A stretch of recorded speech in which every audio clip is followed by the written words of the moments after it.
Bismillahirrahmanirrahim. Bismillahirrahmanirrahim. Assalamualaikum warahmatullahi wabarakatuh. Apa itu? Alhamdulillah. Alhamdulillahil qawi sultanu al-wadhihi burhanu al-mabsuti fil wujudi karamuhu wa ifdaluh. Allahumma fasalli wa sallim ala sayyidina Muhammadin nurika sari wa madadikal jari wa jama'na bihi fi kulli atwari wa awtari wa ala alihi wa sahbihi nur. Amma ba'd. Alhamdulillah, telah kita dengarkan nasihat demi nasihat yang luar biasa dari guru kita Gus Ipul, dan yang sama juga para kiai-kiai kita, para ajengan, para tokoh masyarakat. Kita doakan semuanya insyaallah panjang umur, sehat walafiat. Allah kabulkan hajatnya, Allah panjangkan umurnya, amin ya rabbal. Dan yang saya hormati daripada bapak-bapak, ibu-ibu semuanya, insyaallah semuanya naik haji insyaallah, cepat umrah insyaallah. Insyaallah yang laki-laki nikah lagi insyaallah. Amin ya rabbal. Nikah lagi boleh, Bu? Kita bahas tentang Isra Mi'raj. Isra Mi'raj ini adalah daripada peristiwa yang luar biasa, peristiwa yang Allah jadikan daripada kenangan momentum ada di Al-Quran. Sebagaimana Allah subhanahu wa ta'ala berfirman dalam Al-Quran, Subhanalladzi asra bi abdihi laylan minal masjidil haram ilal masjidil aqsa alladzi barakna hawlahu linuriyahu min ayatina innahu was-sami'ul basir. Bahwasanya apa? Dikatakan maha suci Allah yang menjalankan seorang hamba di malam hari dari Masjidil Haram menuju Masjidil Aqsa alladzi barakna haula, yang kami berkahi sekeliling tempat tersebut. Tujuannya apa? Untuk menunjukkan kepada mereka semua tanda-tanda kebesaran Allah Subhanahu wa taala. Orang saat Nabi pergi daripada bertemu kepada Allah Subhanahu wa taala, Allah syariatkan salat. Maka pentingnya salat. Rasulullah SAW beliau bersabda, awalu ma yuhasabu bil abdu as-salah. Awal yang Allah hisab daripada seorang hamba yaitu salat. Kalau salatnya baik, semua amalnya baik. Kalau salatnya baik, semua Allah terima amal-amalnya dia, sedekahnya dia, umrahnya dia, salat sunnahnya dia, dan lain-lainnya pasti akan baik. Tapi sebaliknya, salatnya enggak baik, salat lima waktu masih lubang-lubang, masih bolong-bolong, subuhnya kesiangan, zuhurnya keluar waktu, asarnya sibuk kerja, maka apa? Mau haji 1000 kali, mau sedekah 2M, kok Allah terima. Perlu diketahui itu. Karena salat yang awal Allah hisab, karena salat yang Allah awal hitung amalnya, maka jangan sia-siakan salat. Nabi mengatakan, man taraka shalah muta'ammidan faqad kafar. Orang yang meninggalkan salat dengan sengaja satu kali, maka dia telah keluar dari agama Islam. Bahkan dikatakan di kitab Arba'ur Rasail, Majmu' Mustamil fi Arba'ir Rasail, bahwasanya dikatakan apa? Ma min abdin yasjudu lillahi ta'ala sajdatan fi buq'ah min biqa'il ardi illa syahidat lahu yawmal qiyamah wa bakat alaihi yawma yamut. Seseorang yang sujud, ini perlu diketahui. Makanya seorang ulama menyunahkan salat di sini pindah ke sini. Kenapa? Sebagai saksi nantinya. Mengapa tanah ini pernah dibuat salat oleh si fulan. Saat ini orang meninggal dunia, ini tanah akan menangis. Kenapa? Tidak ada yang musyrik kepada Allah seperti dia lagi. Itu bukti apa? Bahwasanya pentingnya salat. Rasul juga mengatakan apa? Imam daripada Imam Atha al-Quraisy, beliau mengatakan apa? man taraka shalah muta'ammidan bari'at minhu dhimmatu Muhammadin sallallahu alaihi wasallam. Seseorang yang meninggalkan salat dengan sengaja, maka Rasulullah angkat tangan dari syafaat. Rasulullah enggak mau beri syafaat. Dan rahmat Allah cabut dari orang meninggalkan salat. Padahal kelak nanti di yaumil qiyamah kita enggak bisa mengandalkan kita punya amal. Amal kita sedikit, kita enggak bisa mengandalkan kita punya amal. Tapi yang menolong kita kelak saat kita akan masuk surga Allah Subhanahu wa taala dua hal. Apa? Rahmat dan syafaat. Ketika seorang hamba meninggalkan salat, maka haram bagi dia rahmat dan syafaat. Kemudian dia mau masuk surga dari mana? Surga yang mana dia akan masuk? Ketika dia meninggalkan salat. Nih, kita lihat nih. Jamaah banyak, Masya Allah. Coba besok subuh dilihat segini atau enggak? Ya kali segini. Kadang-kadang imamnya dia, muadzinnya dia yang doa dia enggak ada yang amin. Itu yang terjadi di tempat-tempat kita. Saya punya guru Al-Habib Muhammad bin Husain Al-Habsyi yang dari Solo. Beliau itu pergi sekali dakwah ada ke kota Kalsel, ada di Kalsel, Kalimantan Selatan. Ada musola yang luar biasa namanya musola Raudhah. Kalau kita pernah dengar namanya yang membangun Guru Zaini, Guru Ijai Guru Zaini. Beliau seorang tokoh ulama yang luar biasa. Beliau itu memiliki musola namanya musola Raudhah. Satu sofnya, dengerin nih, satu sofnya kurang lebih ya. Ini nggak pas 1000 orang. Satu sofnya. Nah kemudian saya punya guru itu menceritakan bahwasannya setiap hari selain hari Jumat yang sholat 5 waktu itu 5 sof. Berarti berapa? Kurang lebih 5.000 orang. Di hari Jumat dari subuh sampai Isya yang sholat 10 sof. Berarti kurang lebih berapa? 10.000 orang. Gak lama saya punya guru Muhammad Habsyi, beliau keliling jalan beliau ke sekitar rumah-rumah yang ada di musola Raudhah. Kanan kiri dia lihat, subhanallah, rumah sebelah kanan mobilnya 2, rumahnya tingkat 3, tapi istrinya cuma 1 doang. Sebelah sana mobilnya banyak, ini kaya raya dan lain-lainnya. Akhirnya apa? Saya punya guru tanya sama penjaga makam tersebut, Ustadz, Kiai, Guru, ini kok semua kaya, kuncinya apa? Kok semua dia punya harta melimpah, punya toko emas, toko minyak wangi dan lain-lainnya, ini kuncinya apa? Katanya ini Guru. Penjaga makam tersebut dia mengatakan, Habib, ketika dengar azan Allahu Akbar, dia tutup tokonya, dia sholat berjamaah di musola. Itu kunci suksesnya mereka semua. Kita bisa lihat orang yang mendahulukan Allah dahulukan segalanya. Orang yang mengutamakan Allah utamakan semua yang dia inginkan. Dikatakan apa? Man taqaddamullah taqaddamahullah kullu syai'. Seseorang yang mendahulukan Allah, maka Allah akan mendahulukan dirinya dari segala hal yang diinginkan. Tapi orang yang mengakhirkan Allah, sholat ditunda-tunda, sholat digampangin, hati-hati, maka apa? Allah akan menundakkan semua kebaikan dan semua hajatnya itu hamba. Ada satu kisah di daerah Eropa kalau nggak salah. Orang anak muda sekisaran umur 17 tahun meninggal dunia. Bapaknya, keluarganya semua mensolatkan, kemudian dikuburkan. Saat dikuburkan kan nggak boleh kalau si mayat itu membawa cincin atau harta benda dunia, nggak boleh. Bapaknya ingat, oh ya, anak saya masih pakai cincin. Ada Pak, mau nggak mau harus digali dan diambil cincinnya. Setelah dikubur 8 jam, ingat ya, setelah dikubur 8 jam, digali lagi kuburnya untuk mengambil cincin yang ada di tangan itu anak.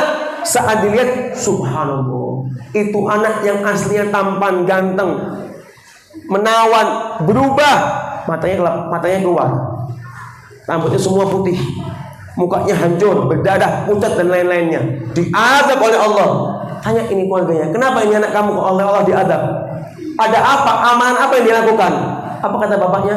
Ya, anak saya selama hidupnya dia suka mengakhirkan sholat, bukan meninggalkan ya, mengakhirkan sholat. Bahkan dikatakan di kitab Majmu' Mustamil bahwasanya apa? Seseorang yang mana meninggalkan sholat satu kali sholat maka dilaknat oleh 1000 malaikat. Waduh. Allah laknat dan dilaknatnya Allah 1000 malaikat semua dari langit 1 ke langit 7 semua melaknat semuanya. Bahkan dikatakan oleh sebagian ulama apa? Kalau Allah melaknat satu orang karena meninggalkan sholat, satu laknatnya Allah itu bisa memasukkan neraka hamba dari awal zaman sampai akhir zaman. Bagaimana dengan 1000 laknat? Luar biasa. Maka apa? Jangan tinggalkan sholat. Anak-anak kita nih yang bocil-bocil nih, masjid berjamaah. Jangan bilang tong ke masjid tong. Bapaknya di rumah lihat TV. Ayo nanti ke masjid sholat berjamaah. Bapaknya nggak sholat. Jangan.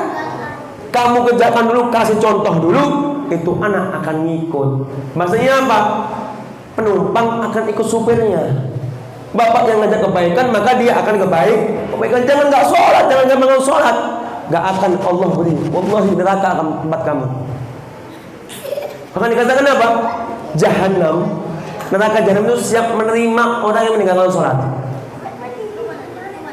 At-tarikus sholat fitril asfal minan nar. Dia akan dikumpulkan bersama orang munafik. Di mana? Di neraka yang paling bawah, yang paling dasar. Sedangkan neraka Jahannam itu neraka yang paling ringan. Ini kita bahas neraka kenapa? Biar agak takut sedikit, biar nggak ninggalin sholat. Ini janji Allah. Apa katanya? Neraka Jahannam itu neraka yang paling, bahasanya paling dingin. Itu bagaimana apinya? Ketika kita masuk dengan sandal kita, dengan bakiak kita, sandal kayu kita masuk ke neraka Jahannam, yang ngebul bukan kakinya, yang ngebul otaknya. Buduk, dia bilang gitu. Kenapa seperti itu? Ya itu neraka yang paling ringan itu. Bagaimana dengan neraka Hawiyah yang paling dasar untuk orang yang meninggalkan sholat? Maka baik-baik sama sholat. Jangan tinggalkan sholat. Kamu tinggalkan sholat, kamu telagas seumur hidup, gak akan bahagia. Bahkan dikatakan apa? Saat kita makan, nih kita suka meninggalkan sholat nih. Saat kita makan satu nasi yang kita makan, dia melaknat pada kita. Hei hamba Allah, hei musuhnya Allah. Nasi ini ngomong nih bahasanya, nasi ngomong, hei musuhnya Allah. Kamu makan rezeki dari Allah, tapi kamu tinggalkan sholat.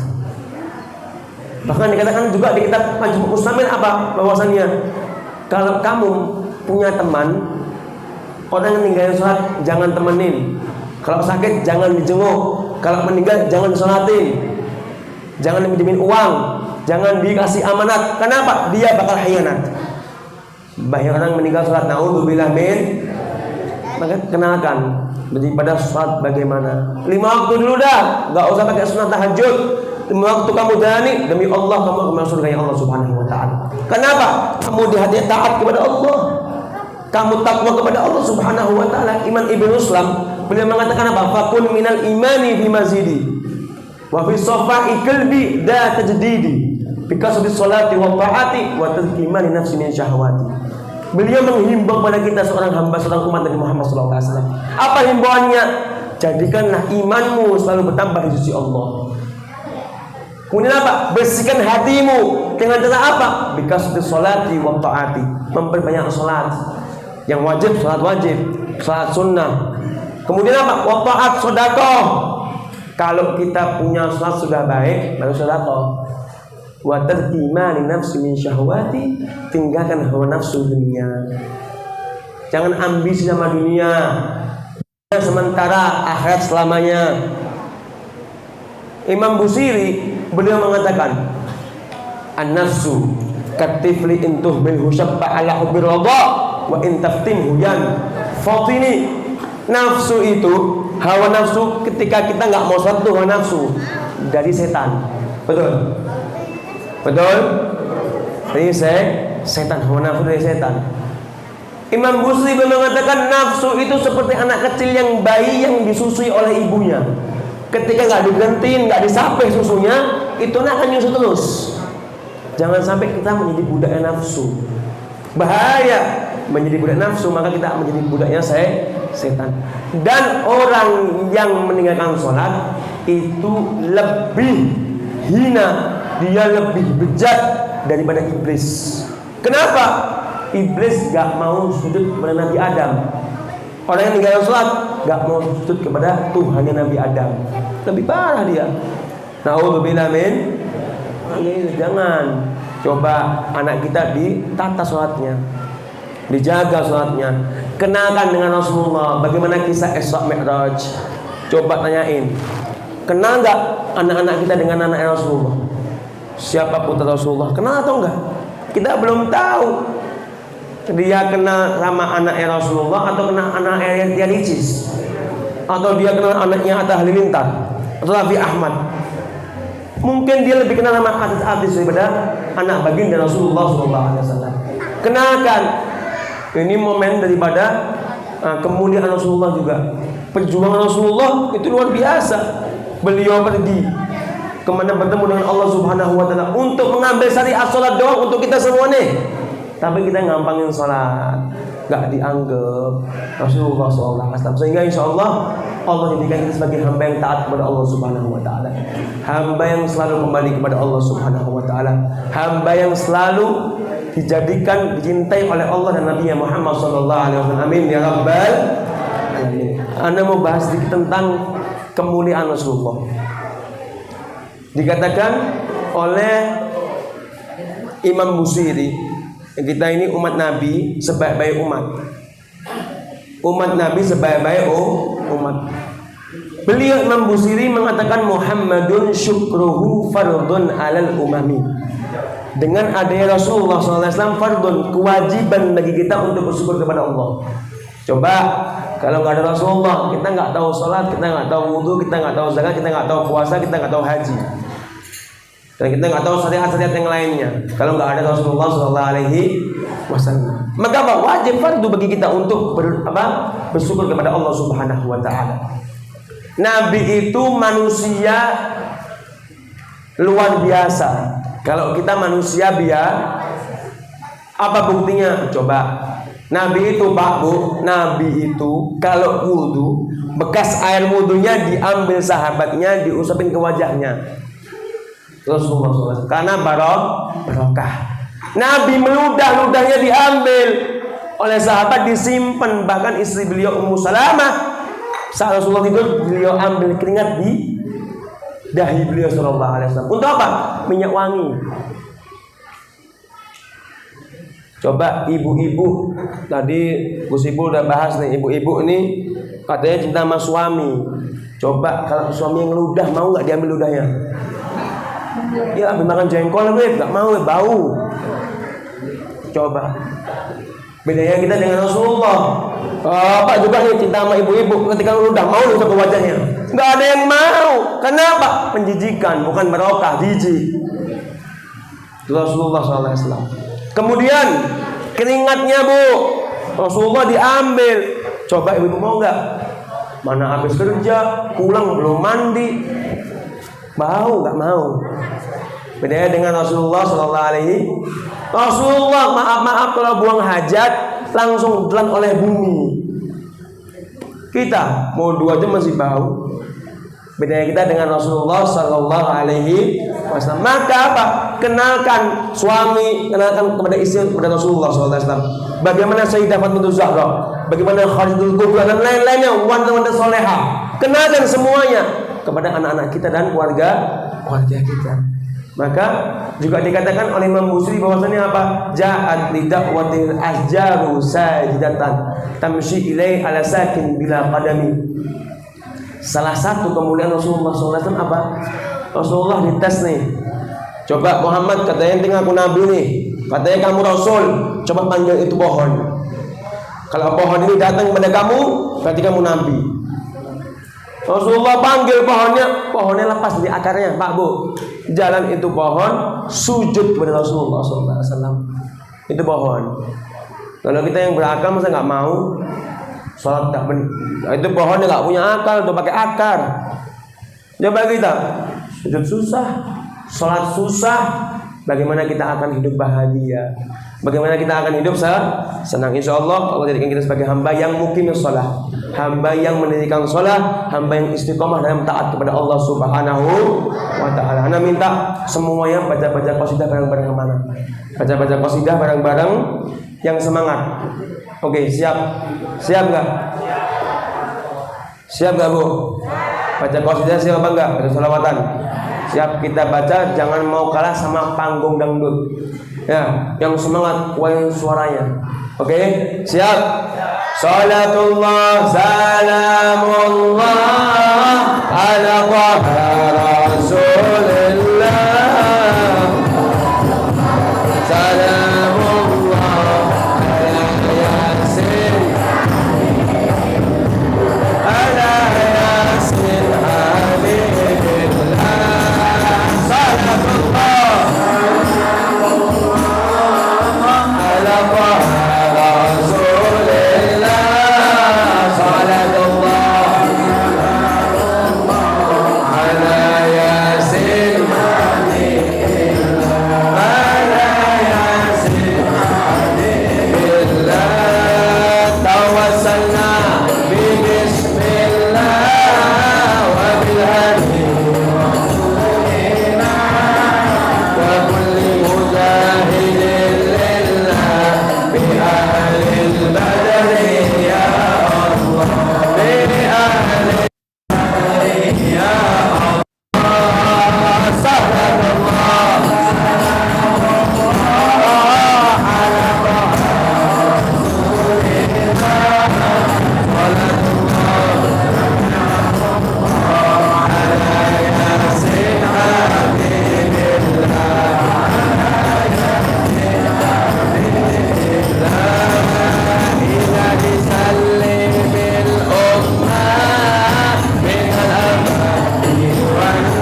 faj'al mustamna ghayat wa husnul hitami wa adina man qad sa'alna min atayaka jisami hajatan fi nafsi ya rab hajatan fi nafsi ya rab habdiha faqdiha ya khanagadi wa alih sirri wa qurbi Allah wa syawabi wa qimil arwaha minna biliqa'il anami wa bilil muhtara anna min salati wa salami walhamdulillah rabbil alamin. Sekali lagi assalamualaikum warahmatullahi wabarakatuh.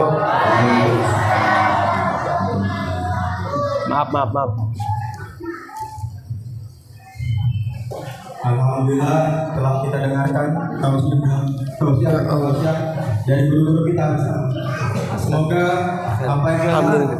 Kembali jindan. guru-guru kita sampaikan Ada beliau. bermanfaat untuk kita semua.